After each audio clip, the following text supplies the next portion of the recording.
अस्सलाम वालेकुम, मेरा नाम है रईस गाजी और वेलकम करता हूँ मैं आपको अपने यूट्यूब चैनल। डेवऑप्स में आपने अक्सर स्केल अप और स्केल आउट का नाम सुना होगा। काफ़ी ज़्यादा ये टर्मिनोलॉजी यूज़ होती है। स्केल उससे पहले मैं आपको एक चीज़ बता दूं कि जब भी मैं कंप्यूट का वर्ड यूज़ करूंगा तो उसके अंदर या तो आपकी रैम यूज़ हुई है या आपका प्रोसेसर यूज़ हुआ है। Compute basically combination of two things, RAM और रोम भी आप कह लें और साथ आपका प्रोसेसर। अच्छा, अब चलते हैं टॉपिक की तरफ, स्केल अप और स्केल आउट। स्केल अप क्या होता है? फॉर एग्जाम्पल, आपने कोई भी सर्विस क्लाउड के ऊपर आपने डिप्लॉय की, ठीक है, क्लाउड के आईटी इंफ्रास्ट्रक्चर में। अब वहां पे होता क्या है, मतलब फॉर एग्जांपल, अब वहां पे आपने 2 से 3 मशीन्स ली, ठीक है, उनका आपने क्लस्टर बनाया। क्लस्टर बनाने के बाद आपने उसके ऊपर अपनी एप्लीकेशन डिप्लॉय कर दी। अब उन 3 मशीन की जो आपने क्लस्टर बनाया उसका फॉर एग्जांपल उसका प्रोसेसर है 4 वी कोर, ठीक है, और 8 GB रैम है, और 3 मशीनें ये सेम स्पेक्स के साथ चल रही हैं और आपकी एप्लीकेशन बहुत अच्छी चल रही है। और वहां पे कुछ अरसे के बाद ट्रैफिक का फ्लो काफ़ी ज़्यादा हो गया, तो अब आपको क्या करना पड़ेगा?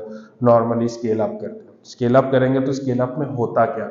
अब आपके पास 3 मशीन्स हैं, 3 मशीन्स स्केल अप करना है तो उसका क्या, आप उसके जो प्रोसेसर होते हैं 4 वी कोर यूज कर रहे थे 8 वी कोर कर दे, 8 GB रैम यूज कर रहे थे तो अब क्या 16 GB रैम आप उसमें ऐड अप कर लेंगे।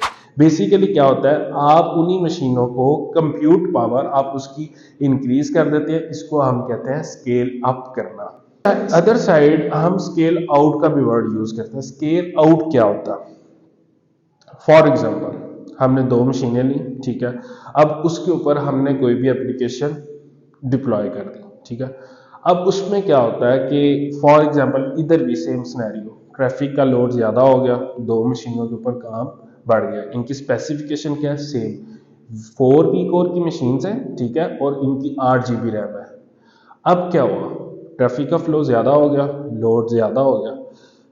अब आप स्केल आउट कर रहे हैं, स्केल अप नहीं कर रहे। स्केल अप होता तो हम इसकी कंप्यूट पावर इंक्रीज कर देते। अब हम यहाँ पे करते हैं एक नई मशीन ऐड कर देते हैं। अगर यहाँ पे 2 मशीनें पहले चली थी, एक मशीन ऐड कर देते हैं, प्रीवियस मशीन का सेम रेप्लिका लेकर हम उसको स्केल आउट कर रहे हैं। 2 मशीनें यूज हो रही थी, अब 3 मशीनें यूज हो रही हैं और इसको हमने स्केल आउट कर दिया। स्केल अप में हम क्या करते हैं, इन शॉर्ट आप जो कंप्यूट पावर को इंक्रीज कर देते हैं। 4 वी कोर था, 8 वी कोर कर दिया, इसके बाद 8 GB रैम थी, 16 GB रैम हमने कर दी। लेकिन स्केल आउट में हम नंबर ऑफ मशीन्स को एड अप कर देते हैं। एड अप करते हैं उसकी सेम स्पेक्स के साथ, मतलब 2 मशीनें चल रही थी 4 वी कोर और 8 GB रैम के साथ, हमने उसमें एक मशीन का और एड अप किया, और एडअप करने से उसको भी 4 वी कोर और 8 GB रैम दी, और इसके साथ हमने नंबर ऑफ मशीन्स ऐड की।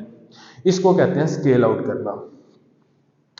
स्केल आउट के अंदर हम लोड बैलेंसिंग भी यूज करते हैं। आपके जहन में आ रहा होगा कि यार 3 मशीनें तो ऐड करनी, लेकिन लोड बैलेंसिंग किस तरह होगी? मतलब ये वाली के ऊपर ट्रैफिक जाए, पहली मशीन पे ट्रैफिक जाए, दूसरी मशीन पे जाए, तीसरी मशीन पे, वो ट्रैफिक किस तरह जाए? जाहिर बात है, उससे हम लोड बैलेंसर भी यूज करते हैं ताकि अगर एक मशीन बिजी है, रिस्पॉन्स देने में लेट है, तो आप दूसरी मशीन के ऊपर ट्रैफिक डाइवर्ट कर दें। इसी तरह आप तीसरी मशीन के ऊपर ट्रैफिक डाइवर्ट कर सकते हैं। In short, scale up, scale out. Scale up compute power आप उसकी इंक्रीज करते हैं, स्केल आउट में आप नंबर ऑफ मशीन्स ऐड करते हैं। Thank you.